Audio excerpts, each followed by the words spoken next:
name is Carl Daubman. I'm the Dean of the College of Architecture and Design. And it's my pleasure to introduce Karen McCloskey tonight. Karen's an associate professor of landscape architecture at the University of Pennsylvania and co-founder with Keith Vandersice of PEG, Office of Landscape and Architecture, or PEGOLA. Right? I've known Karen for a long time. She was a fellow at the University of Michigan where we taught together before she went to Penn. We collaborated on projects. We did the Mies van der Rohe Plaza together in Detroit, among other projects.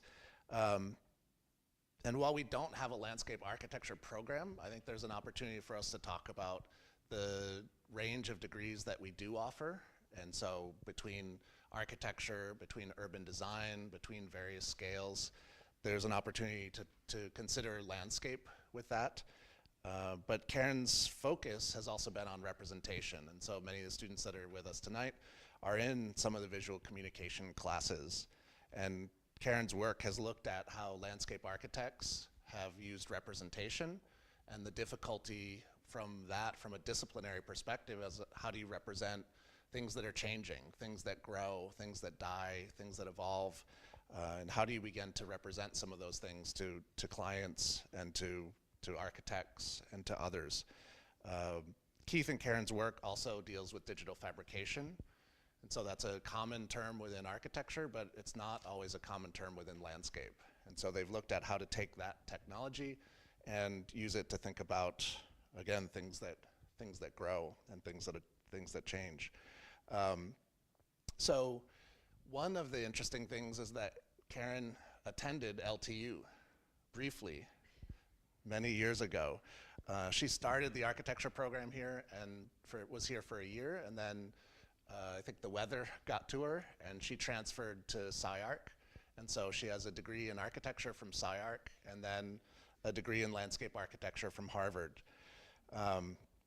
She's edited a couple of different books. She's edited a book or wrote a book on James Hargreaves and Associates. She edited the Landscape Architecture Plus book on simulation, and her recent book is called Dynamic Patterns, Visualizing Landscapes in a Digital Age by Routledge. So the other announcement that I just wanted to make, because we just came from an opening within the college, I wanted to also welcome the 5 Images students that are here that are visiting the college today. A really nice moment where we have a scholarship program. And so those students presented their 5 images, and some of them are visiting here today too. So current students, you can say welcome to potential new students. So with that, I want to hand it over to Karen. So help me welcome Karen McCloskey.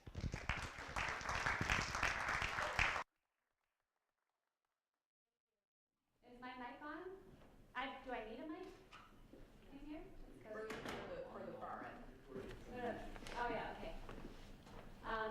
Okay, thank you so much, Carl, and it's nice to see some familiar faces, former friends, colleagues, and students. Oh wait, I'm supposed to, this is where you are, and this is what you'll learn. Good? Okay. All right, so as Carl said, I'm presenting on behalf of the work I do with Keith Vandersice in PEG. And I'm going to present part lecture on representation, part interweaving some of our design work, and then part on our book that Carl mentioned. And I'm hoping it all makes sense. In the end, you can let me know whether or not it does. But whether we're designing or writing or teaching, we're very interested in how different forms of visualization inform the conceptualization of landscapes. And of course, new forms of digital media are central to this exploration. So I'm going to spend a lot of my time talking about recent changes to landscape architecture's toolkit and how that relates to the broader interest of ours, which is the topic of pattern.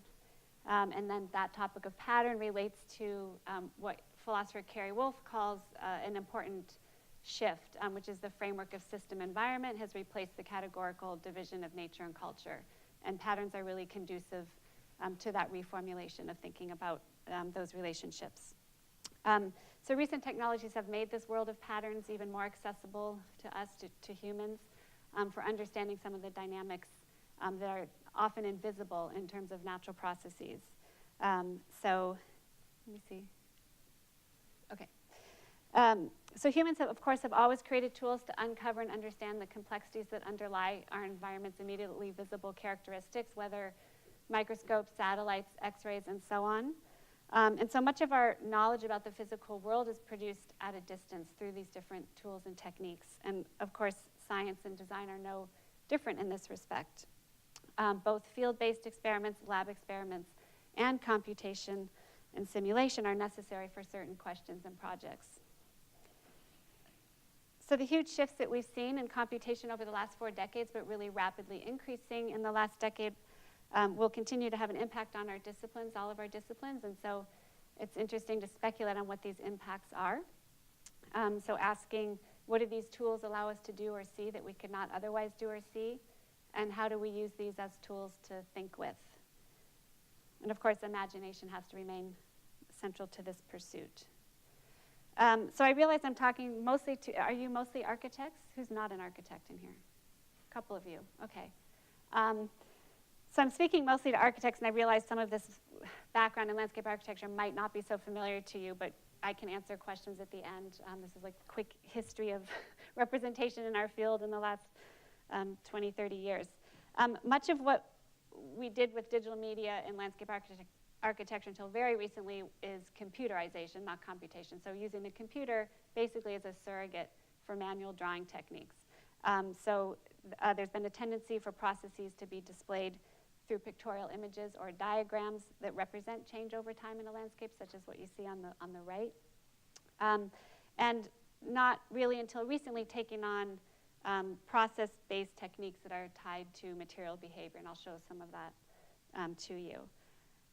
So the fact that digital media have been largely used as surrogates for manual drawing techniques is not odd. It's a familiar pattern in the history of technosocial change. And the historian Mario Carpo talks about how when CAD software became available in architecture in the 90s, everyone thought it would just be used to make faster CAD drawings, faster working drawings, and for retrieving information. It certainly did that, but we also know it can do a lot more than that. The historian James Ackerman also talks about the same phenomena that happened in photography with the invention of the camera and how it followed pictorial conventions taken from painting for the first 15 years after the invention of the camera. So a new tool doesn't immediately give a new way of seeing or does not initially generate a new mode of imaging. So that's what happened with digital media and landscape architecture, except for GIS, which I'll talk about as well. But basically, as you see here, representing multiple spatial and temporal relationships through collage and montage. So my point here is that these drawings could be done by hand or they could be done by the computer. It doesn't actually change the kind of structuring of the image or information. The other way computers have been used for a long time in landscape architecture is through GIS and geographic information systems. Is that something that is used here? Does anyone use GIS here? For architecture or urban design? Okay, that's great. So the first use, I don't know if you know Ian McHarg, but look him up if you don't. He was really transferring the McHargian principles into the computer was really the early use of GIS in the late 60s. But even so, vector-based GIS software, as you know, is pre-classified two-dimensional shape files. So it does have limitations, even though it's an incredibly powerful tool for other reasons.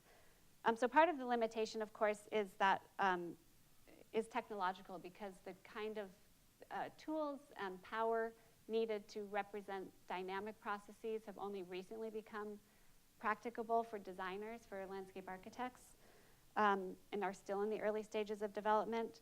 But it's also, the limitation is also partly ideological.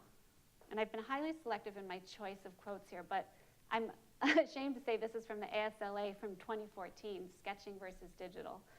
I especially love this one about why hand drawing is better.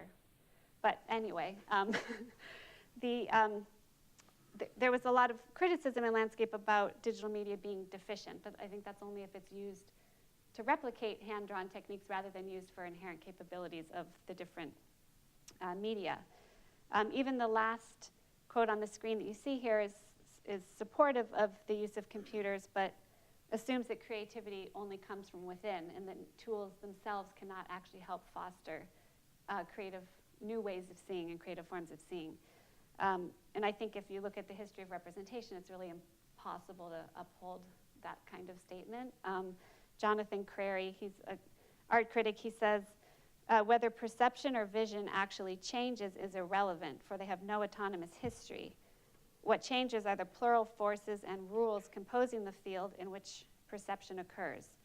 There never was or never will be a self-present beholder to whom a world is transparently evident. I like that quote. So this brings me to the topic of simulation, which of course has a long legacy in not only, of course, architecture and art, but also philosophy. And Carl mentioned the LA Plus. I don't know if you're familiar with this journal produced out of our department, out of Penn Design Landscape, and we edited the issue on simulation. So simulation is often understood as the relationship between a model or original and its copy. And of course, that original is often nature. And the two examples that you see on the screen, the one on the left, you would consider as mimesis in terms of what it looks like, so appearances. The point cloud looks like what the place might be. And then the one on the right is mimesis in terms of behavior. How many people know the source of that image? Oh, good. Okay, one day people are not going to raise their hands. Okay, how many people have played that game? Okay, good. My very first video game. So anyway, that's simulation in terms of behavior. And so the word simulation has had negative connotations, right? It means to feign or pretend or give false appearance to. And if you remember Philosophy 101, which I did take at LTU, you know the story of the allegory of Plato's cave. So you trace Plato's cave all the way to Baudrillard's simulacrum, and simulations have a kind of negative, it's like a screen of signs that masks reality. But of course, if you think about simulation in terms of behavior, then it follows, has less sinister implications, and it follows kind of Aristotle's interpretation of simulation, which is using simulations as mimesis as a means for acquiring knowledge. So you use something here to be analogous to try to understand something over here. So I'll give you some examples you'll be very familiar with. Models. Models can, of course, represent in various ways and be made of very different things. There's mathematical models of physical laws. In design, I'm sure you've all made physical models that are basically miniature representations of what they're meant to represent in the world. So simulation is simply an action performed on a model to understand behavior. Physical scale models can be used for simulations if they're built for that purpose. So the image you see on the left is Guadalupe River Park by Hargreaves Associates, and they built, with the Army Corps, built an 80-foot long mock-up of a part of their design for a river channel. And they used colored water to test eddy formation. They used sand to test deposition patterns, and then those became the stabilized and vegetated areas of the bank. The model on the right is a design model, the same part of that project. That can't be used for simulation because it's not built for that purpose, so it's not possible. But basically, the purpose of the physical scale model that you see on the left and a computer model are the same. You're setting up a set of parameters, and you're testing various iterations and scenarios through trial and error. The difference is that, of course, simulations run on computers can handle much higher level of information, a much greater degree of complexity in terms of testing these various scenarios. But the capacity is not only the computers can run more faster simulations, but they can actually reveal invisible characteristics that you can't actually get from physical models or from studying in the field. And I want to give you a quick example of that from, I don't know if you're familiar with Heidi Knepp's work at MIT. She studies vegetation. And she uses lab experiments, physical tests out in the field, and then computer simulation to look at how vegetation can grow in the field. So what you see on the left, again, is like a patch of vegetation here, and how, using tracer dye, how water would move around that patch. Then on the top right is the computer simulation of that same type of formation. The bottom right is an aerial image of the Everglades, and you can see the kind of tree islands have that same shape to it. So this is looking at multiple scales. But basically, the point is that they use information from the lab models to feed into their computer models. So what this is showing, these two images are showing after the simulation has run. So if you do a 0.1% of a given area is covered with a patch of vegetation, after you run it, you get 5% coverage. And then on the right, it's showing if you start with a 1% coverage and you run it, you'll have 75% vegetation coverage in the same area. What's important, so this could certainly be used to determine what might be the ideal planting density to have vegetation regrow itself in the seagrass. But what's really important here is the image on the right shows you things that you could never get from the field test. It shows you that channels begin to form, and that becomes a really important feedback because that starts drawing water to itself. So that's really what her work is doing. It can help with restoration, but in the end, she's trying to make better computer models that can better represent material reality than what you can get with observing the material reality, if that makes sense. But even in that example, simulations can, be traced back to something physical in reality. And that's a simple enough notion until we start talking about modeling complex systems such as climate. That's not something you can field test in the same way, and you certainly can't build a physical scale model of a whole climate. So this is another example of how simulation can actually show us things about the physical world that we would not otherwise know, and makes them a very powerful tool of visualization. These tools can help designers develop ways of learning that lead to a more intuitive understanding of the relationship between form and process. So something MIT developed quite a ways back has not been adopted by a lot of schools. But basically, the illuminating clay, so it's a good way of tacit learning. You can change the topography and you see how the water flows, and it gives you feedback in terms of that volume and quantity of water. So it's a really, really great tool. So only recently has the development of fairly stable or accurate computer fluid dynamic models and visual programming like Grasshopper, which I'm sure many of you use here, those have only recently become available and allowed designers to work with these tools without having really in-depth knowledge of calculus or code. And so we think such tools, again, as I said, help understand the relationship between form and process. And I love, you probably don't know Lawrence Halpern, but a great landscape architect, and I love this quote by him. So given many of the places and issues on which landscape architects and other designers are working today, these tools can offer ways to engage those variables. And I'll just quickly show you a piece of a project on the Delaware River. This is Center City, Philadelphia, Delaware River, and what I'm going to show you next is taking place where that plus sign is. We're looking at the feasibility of an intertidal wetland along some of these slips on the Philadelphia side, and using parametric modeling and computer fluid dynamics.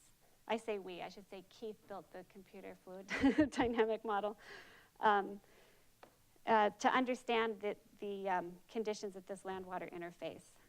And the reason we're doing that is because the master plan done in 2010 that you see here, this is that area, called for wetlands, but without necessarily knowing under what conditions those might actually sustain themselves or more likely to sustain.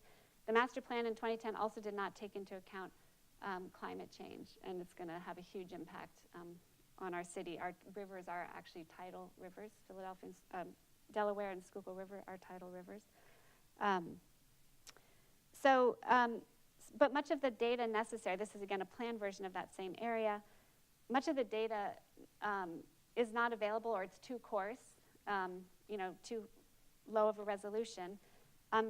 So if you compare what you can find through GIS at the state level here, the topography, and then you compare what you find of the bathymetry through the NOAA or the Army Corps, you'll find, and this is not of the Delaware, this is characteristic of all rivers, which are mostly mapped for navigation. This whole edge condition is missing in terms of the information.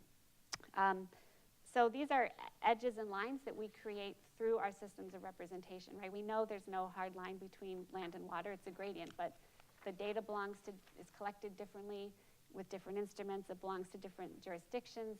So what that means is you actually have to get it yourself. There's Keith. So this is attached a GPS sonar depth finder to a remote control fish bait boat, and then you can just kind of run the boat and take the soundings, and that can give you the information to build a point cloud to help build the model. So when looking at wetlands, you're basically looking at velocity and depth. So areas that might scour, be more prone to scouring or not, and then the subtidal, intertidal, and transgression zones. Is there room for wetlands to move? So it's not, this is sort of the method Keith used to translate all that information. I won't go into detail here, but it's, even though these tools are much easier to use now, you're still translating among a lot of different kind of software platforms to build the hydrodynamic model. But the point I want to make here is that once you start changing those edge configurations, you rerun the simulation and you can see how the flow changes. So it can be used as a design tool. This was not possible even 10 years ago before Grasshopper, which has been amazing for us in landscape architecture. And so we looked, so again, this is just showing the larger slip area of the existing shoreline. And then, as I said, as you start to revise the shoreline, you can see how the water flow changes. And we ran it under some different flow volume scenarios. So simulations obviously don't determine form. They don't determine any about your specific design, but they do inform how and where one might intervene. So the colors you see are just the areas that actually changed their velocity. Oops, stop. Okay, we use that in concert with other data like pollution, and we thought about supplemental functions, biotechnical responses like UV light and injecting oxygen into the water, so aeration bubblers that could be driven by hydroelectric pumps, which help improve water quality, but they would also be visible as ephemeral rings on the surface. We have not had a chance to test this yet, but point is that we can use this kind of pattern finding at larger scales, but also we're very much interested in the perceptual aspects of that and how people might begin to understand and engage these processes, how the public might. So that's a good segue into, I'll just kind of intersperse design with book and such. So the broader topic of pattern, which Carl mentioned, is our book that came out last year, and the conceptual framework of system environment that's been very important to replacing this categorical division of nature culture. And patterns exist outside of categorical distinctions because they exist really in relationships among or between things rather than just in things. And certainly there are innumerable ways to describe landscapes and environments. We just happen to focus on tools and techniques that allow us to see and understand patterns, which of course are synonymous with processes. So as our knowledge of nature changes, of course, our depictions of nature change correspondingly, and the inverse, as I've been saying all along, is also true. The new tools allow us to see and understand things which change how knowledge is produced. We drew inspiration from a lot of different sources in the book, but especially the polymath Gregory Bateson, who was a biologist, anthropologist, who died in 1980, and then Georgi Kepesh, who died in 2001 and founded the Center for Advanced Visual Arts at MIT in the 1960s. And both Bateson and Kepesh argue for the importance of pattern as a way to understand environmental relations. And they were really writing and practicing at a time when systems theory was coming to the fore. And even though that framework originated 70 years ago, it's really continued to evolve and taken on new relevance. So we don't argue for any particular tool over any other. Again, the focus is patterns. So we use work like Mark Nystrom, who does use data and algorithms to interpret wind data. His wind drawings are amazing. But we also use people like Bridget Riley and Emma McNally, which are hand painted and drawn. And then we look at the use of and search for pattern across many scales and realms, traffics, paintings, and brains. And then, so here's where I'm not sure you're so familiar with this history about the centrality of pattern with respect to systems thinking and ecology and how they emerged in landscape architecture. So I don't know if you're familiar with, well, you definitely would know Bernard Shumi's work, maybe not on Downsview Park. You probably know Parc de la Valette, but Downsview Park, and field operations that you see on the left. So there's a moment in landscape where this idea of systems came into being less from an ecological point of view, more in terms of design technique. So the various approaches to pattern finding and pattern forming that we see in design, or in landscape architecture today, really can't be understood apart from systems thinking, which for our field came into design through ecology. So there's a very close relationship there. So we look at, we have 3 thematic chapters. Topological patterns look at processes, how they influence form and organization, and how those are geometrically and parametrically measured or modeled. So the underlying organizations that you see in something like a sunflower, you know, how those are produced mathematically.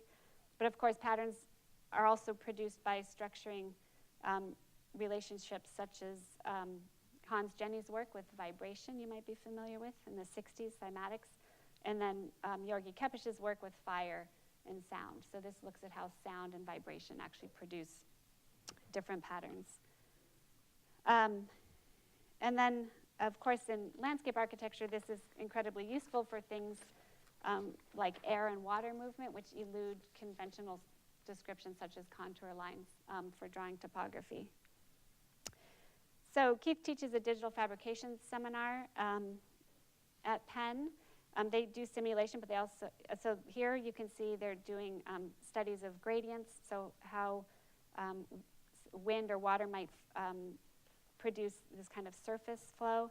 And then in the bottom, it's a different kind of pattern. It can also be a gradient, but it's made up of modular units, so how you could have an in-grade construction that might begin to express that type of surface flow. So I'll give you an example of how we use those 2 types of patterns. This was for a stormwater infiltration trench. This is Philly. This is the site, which had a water source from the parking lot and roof next to an auto body shop. And then here's the Google. You can kind of see it there. There's a lot of vacant land in Philadelphia, and the city's been using some of that land for stormwater catchment to remove the burden on our sewer systems, because we have combined sewers, which then it rains and all the sewage goes straight to our rivers. So basically, the city plan here is looking at 500 acres of new parks that would be both park space and infiltration. And there's 42,000 vacant sites in the city of Philadelphia. And so we wondered, of those 42,000, how many actually fall under the city plan metric of quarter acre. It turns out 41,000 of vacant sites are under quarter acre. So that still could have a huge effect, could be used for part of this infiltration. So that accounts for 1/3 of all vacant land.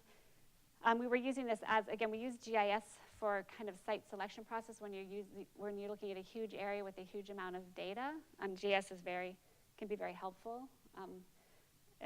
It's broad strokes, but it's still very useful. So we looked at exposure. So if you're going to do a specialty feature, how would more people see it? So adjacency to bus stops and bikeways, and then engagement near school facilities or mural arts. Philadelphia is very well known for its mural arts program. So that's how we eventually narrowed it down, and then looked within community development corporations, so we would work with a particular group of people. Again, so this is just back to the site that we ended up selecting through that method. And then these are some of the kind of flow drawings done with Grasshopper, which, again, these tools allow you to work with both quantitative and qualitative information, because you can have certain kind of volumes of water that you're looking at, and change that configuration and still know that you're holding that water, but you're changing the form of the ground. So these flow studies were done with different kind of topo conditions. This was the model on the bottom left is a CNC milled plaster model that represents an earlier version of that design surface. And then on the bottom right is a scale model looking at how we might express that top surface through a geocell. I don't know how many of you are familiar with geocells. On the left, they're everywhere in the landscape. You just don't normally see them.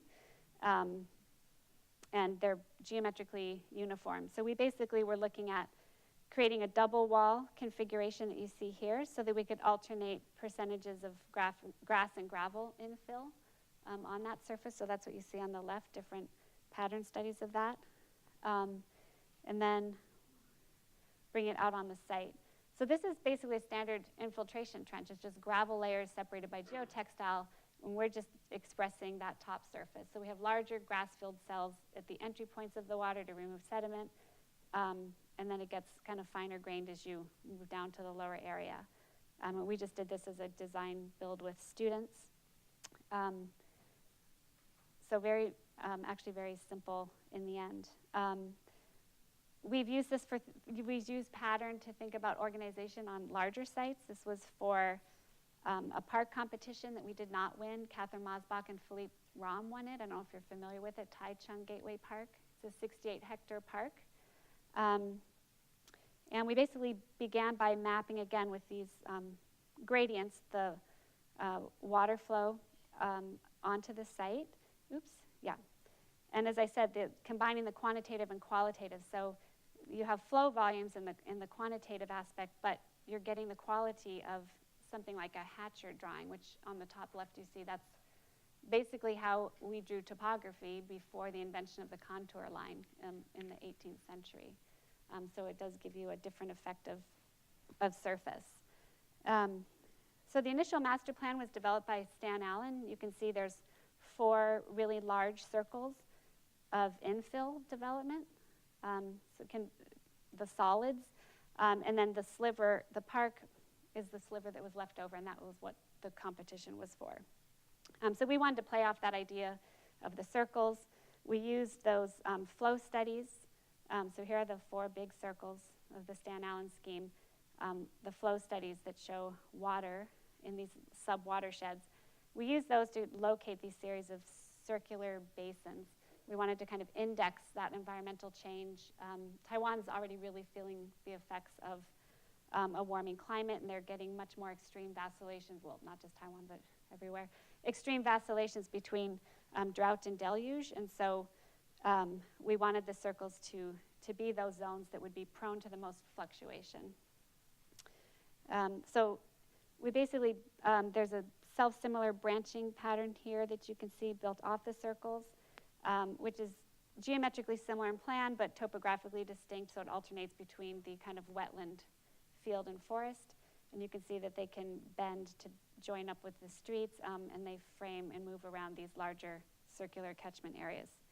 So the idea being that under normal conditions, the kind of permanent drainage in wetlands for the park are here, and then under these kind of storm events, they fill up and hold water so that it can be released later. And then alternately under kind of recession or droughts, how do these figures get taken offline? That's always a big question with public space, how you can kind of scale back on maintenance without losing the integrity of the design, sort of like Joan Nassauer's messy ecosystem orderly frames concept, how that could be used in this park. So that's just to quickly show you the 2 projects and how we can use these parametric tools to have quantitative information, but are still using them. We're still very much interested in the surface pattern, also being able to express something about what's going on underneath. So then the 3rd thematic chapter is ornamental patterns. And Martin Kemp, who's an historian of science, says that science drawings are as indicative of cultures and periods as are the historical studies of the arts. And of course, everyone probably knows Ernst Haeckel. Geometry as an expression of relationships is a big part of that. And so in this chapter, we're looking at the different ways nature has been expressed in ornamental forms, both in terms of rule-based ornament and also in terms of resemblances. So we look, use historical examples like the parterre on the top left, and then more contemporary interpretations of vegetal motif, and also rule-based ornamental patterns, which of course parametric software is really conducive to making, and I think that's why we've seen so much of a resurgence of that type of pattern certainly in architecture, interior design. But we also include many examples of the more kind of resemblance of the iconography and floral patterns by Meccano and West 8. You might be familiar with West 8's work. I did a studio years back in Las Vegas where students also looked at ornamental patterns. And we use that in some of our own work. So this is a test installation we did about a surface responding to rainfall. So this is a pattern that's visible only when it's wet. And it's very simple. It's basically the underlying geometry is 6 sets of circles. Those are double circles you see in the top right. And so where they overlap, you get different size floral figures. So it's just kind of coloring in those zones. So you can move from more field-based patterns to more isolated figures. So that's just showing we cut them out of laser cutters. We applied a water retardant. It didn't rain that day, so we poured some water on it. And you can see that within about 2 hours it's gone. So it's not really graffiti if you can't see it, right? We were getting kicked out right as we were finishing, but sometimes we do something like this to know if it works, and we could then use it on a project. So it was a very kind of simple, quick and easy test of an ornamental pattern. Similarly, with our knot garden prototypes, looking at how to create patterns out of laser cutting weed control barrier. Like geocells, weed control barrier is everywhere in the landscape, but you don't normally see it. So we basically just laser cut weed control barrier. As I was saying, Philadelphia has an abundance of vacant land, and the Pennsylvania Horticulture Society has come in here with their Clean and Green program, where they remove all the vegetation, clear it, regrade it, and plant trees, and then a picket fence to help prevent dumping. So we wanted to derive something which has the same kind of aesthetics of care, but also kind of less maintenance. Ours did not get adopted by the Pennsylvania Horticulture Society, but it does work. It's just no landscape is zero maintenance. Don't ever let anyone tell you that. So we were playing off of the knot garden. Ours are called knot gardens, N-O-T. Again, simple kind of grid of circles that scale in size. This is the weed control barrier. So we laser cut templates and then just hand cut it, rolled it up, and brought it out to the site.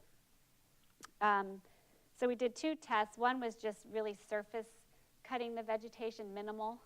This one we dug it out more and put in some topsoil. We wanted to see if we could get away with no work on the site. And then it's covered with a geotextile and then seeded with grass. So you can see in the one where we just surface cut, it didn't work. It started to grow in circles, but then the creeping vegetation took over. But in the other one, where we brought in some topsoil, it grew in really well. And that was a year later. So again, we wouldn't be proposing to remove all. This vegetation on the outside, of course, has more ecological value than on the inside. So maybe you could be strategic in how you would start to do a patchwork of these so that you could actually have both. So it's related to the Bellwether project about the kind of messy, wild, framed with the more orderly landscape. We did another one with a kind of packing hexagon geometry. This was more efficient in the use of templates because you could just use your set of templates and then rotate around the center hexagon. And this one we learned that, of course, we should have known this. We're not cat owners, but cats love gravel. So we tried this one with mulch. So here, again, you just cut it inside, roll it up on site, and bring it to the site and seed it. It started to grow in really nicely, but then it got run over by a mulch truck, so it got crushed, which is okay. The site ended up being used, and that's what matters in the end. So we've used figural repetition as a mechanism for display, like our ornamental patterns. We've used that also on larger sites.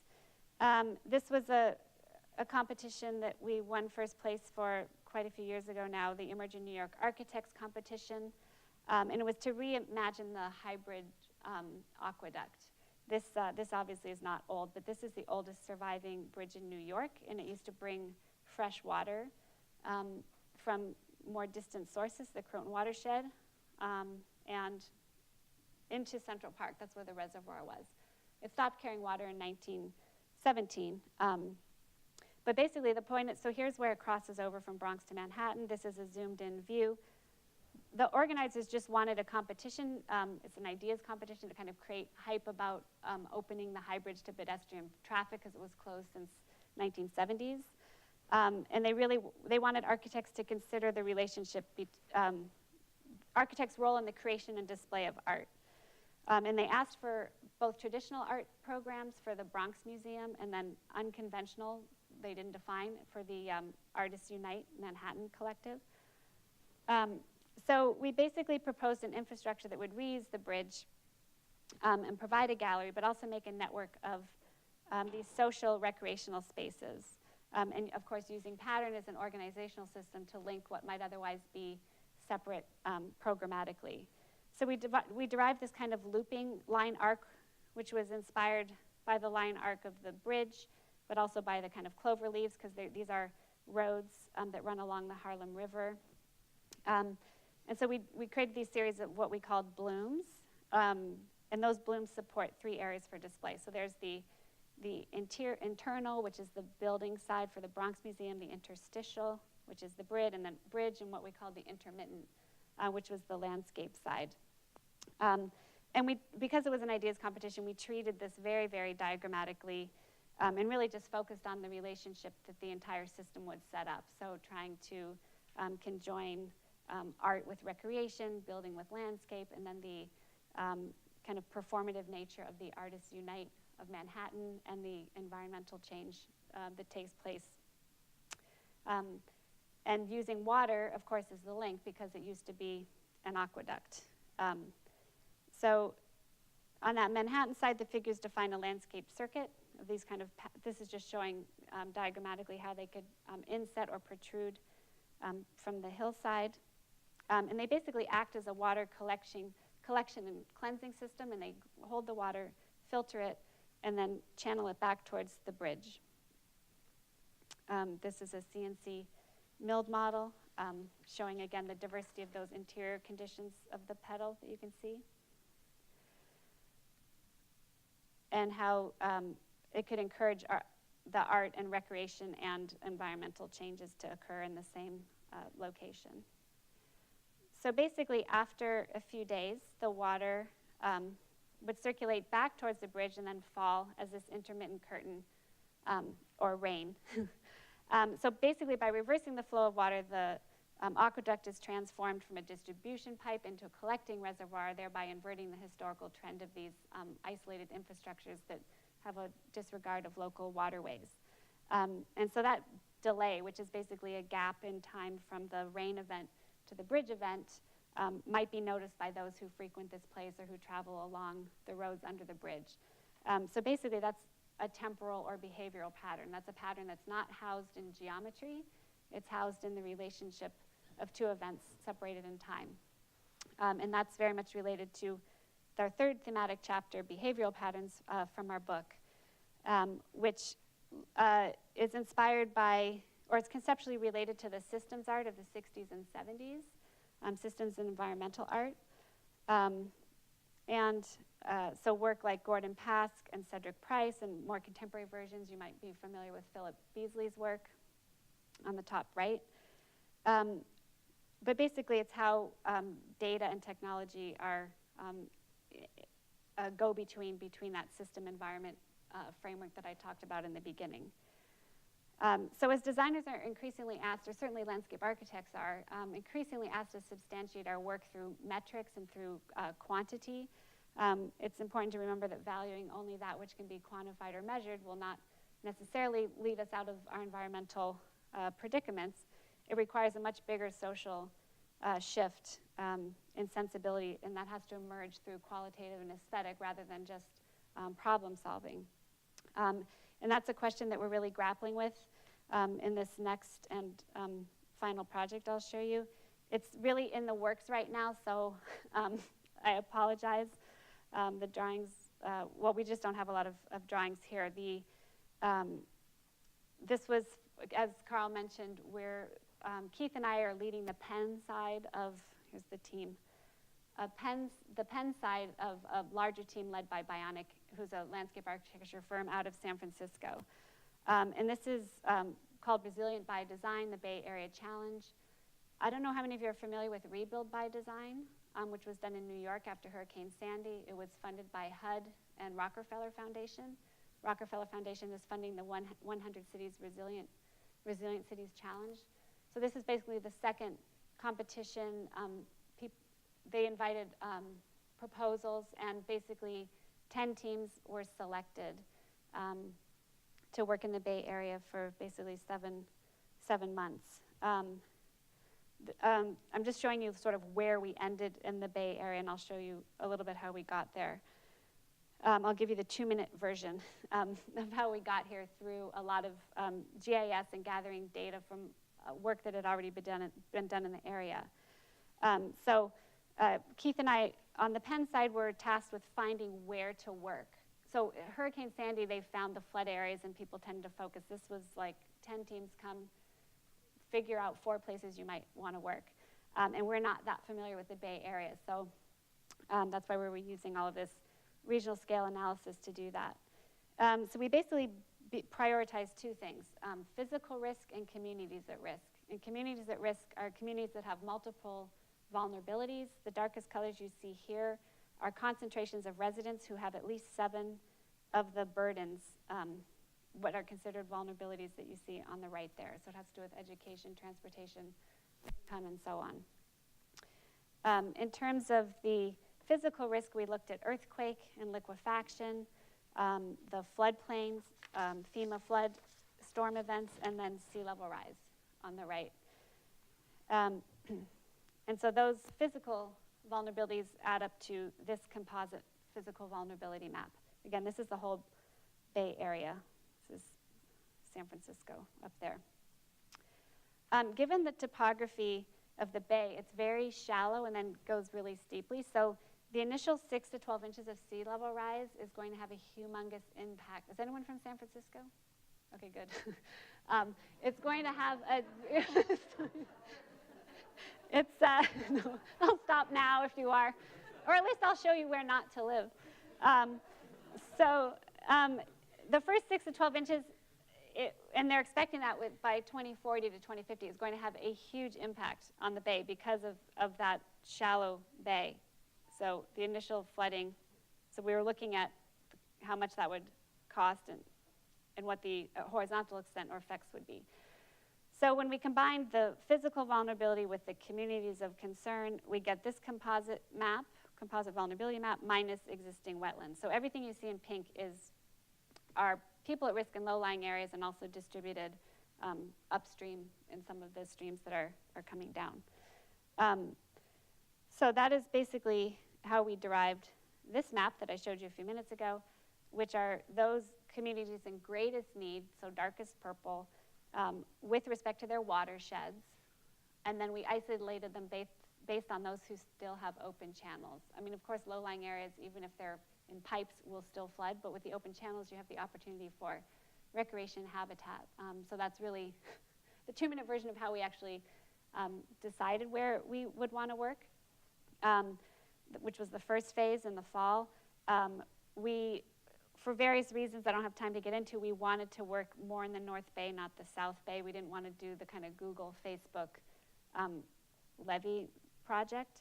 And there's 3 bridges that cross the bay, and the one between Richmond and San Rafael is one of them. It's the oldest one, and in these types of projects, transportation dollars can be a big help in terms of trying to get funding. But basically, we were looking across the bay at these 4 cities.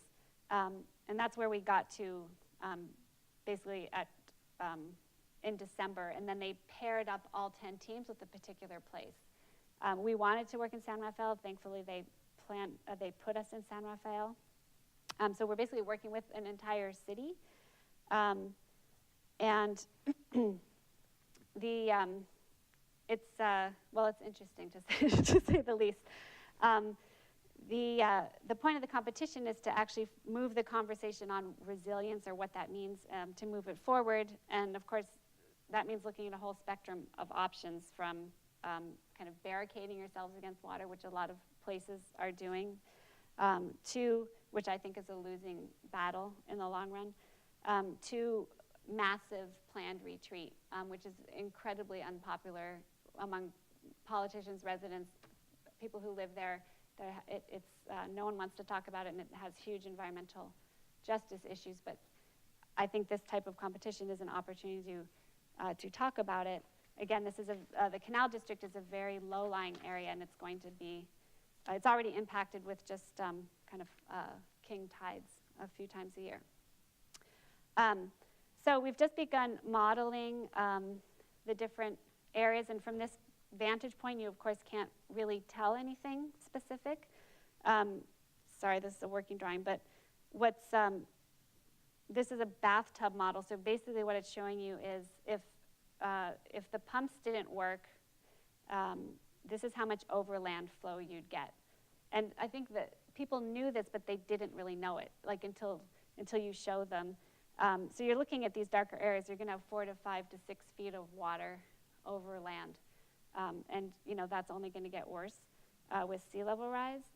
And we've actually found that we've had to change how we talk about it, because when you say sea level rise, it just sounds so far in the future.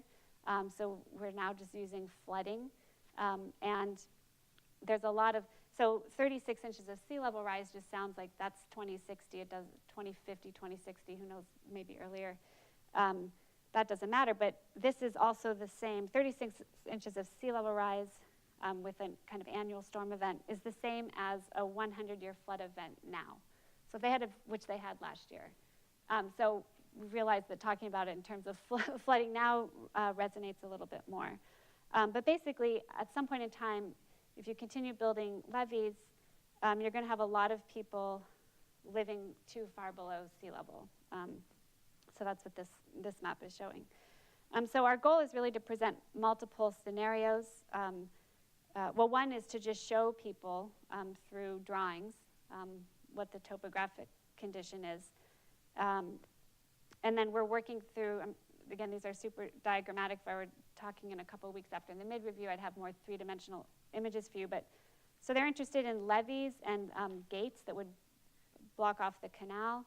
And so we're just telling them like how long the gate would last before it's permanently closed and how many miles and roads of levees you're building. So we're just right now started with a kind of comparison, or whether you do raise roads and have a kind of sacrificial zone along the canal, or whether you start talking about filling in higher areas or minimizing, using your freeway, which will also flood, as a new barrier, and either raising ground or having a much smaller pumping zone and then retreating this back to the larger floodplain, because this was all built on mud flats.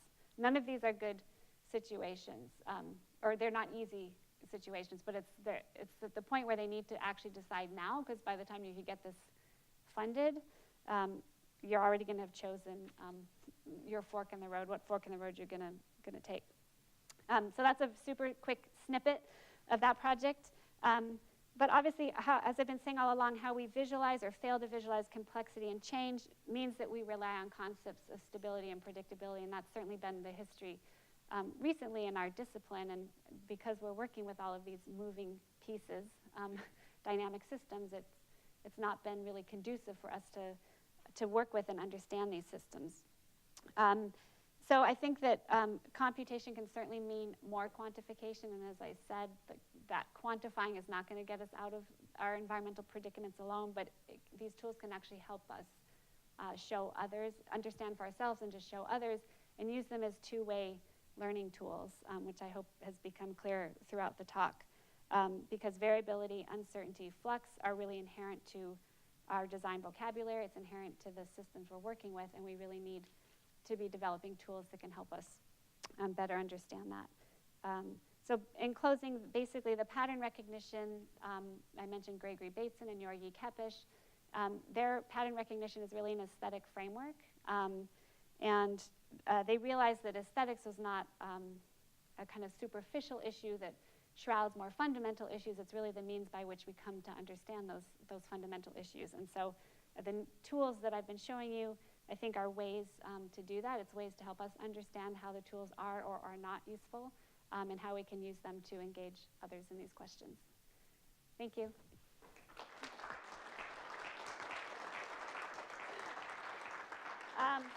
Oh, wait.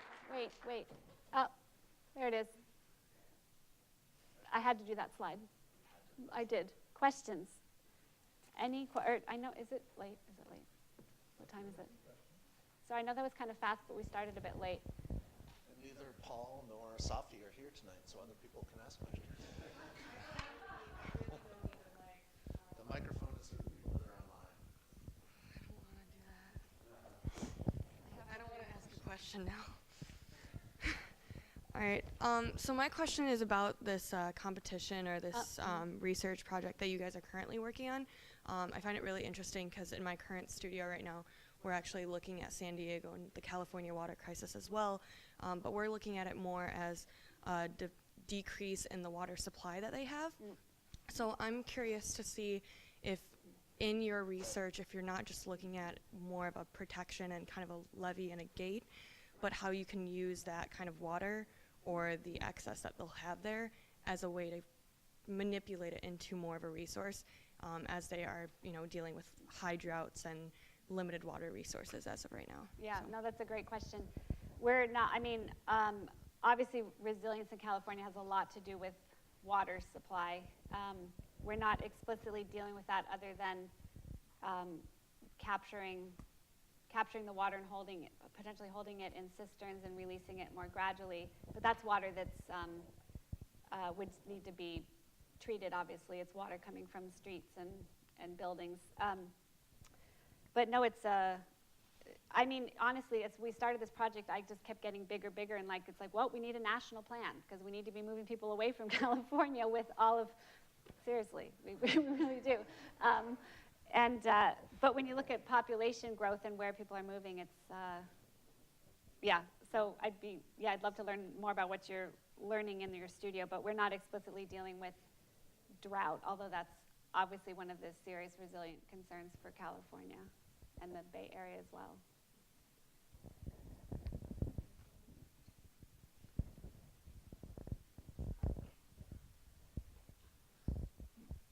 Questions? Thank you so much for your wonderful presentation. Something I just really drawing my attention anyway is the way you're moving between different scales. And I know this is something for our students and that's of great interest in a studio setting. And I'm wondering how, when you go from sort of horticulture questions to great flows of water on coastlines, about collaboration, the types of other people that you're working with, other disciplines, and how that works as a landscape architect. That's a great question. So yeah, it does, it depends on the size of the project, the scale of the project. So, for the installations, we were doing those on vacant sites in Philly in neighborhoods where we weren't really familiar with, and we just linked up with community groups, with the Pennsylvania Horticulture Society, community development corporations to help us find a site to introduce us to people, neighbors there, so they knew what we were doing. We had no technical expertise in that particular kind of project. But in terms of the Resilient by Design, our team list is like 20 people, but in the end, it's only ended up being a core group because it's an organizational nightmare, to be honest. It's just like we're in Philadelphia, they're in San Francisco, architects are in New York. It's all this communication with Rockefeller Foundation. But we, so for the design, we reach out to the consultants when they can help us at a particular moment in time. We realized that like 20 at the starting point was not the way to do it, but we have on our Penn, the reason we're very flexible is on the Penn side, we can draw on faculty in planning and spatial analytics. We have an engineer we're working with. So we've really, we've reached out to so many people because we're certainly not experts in this. And in fact, I think the expertise language of the competition is troubling. I find it troubling. It's not, the expertise of the designers are to visualize things that aren't so easily visualizable. but not in providing the answers. We're just talking about scenarios. The city and its residents have to decide what they want to do. So yeah, we work with a lot of different, and for the Delaware waterfront work, we're working with the Delaware River Waterfront Corporation. That plan is, it's not, they're basically trying to just buy up and work with the private owners. It's so much private land along the Delaware River to maintain public access. And so they've been really helpful for looking at the wetland study. Any, yeah.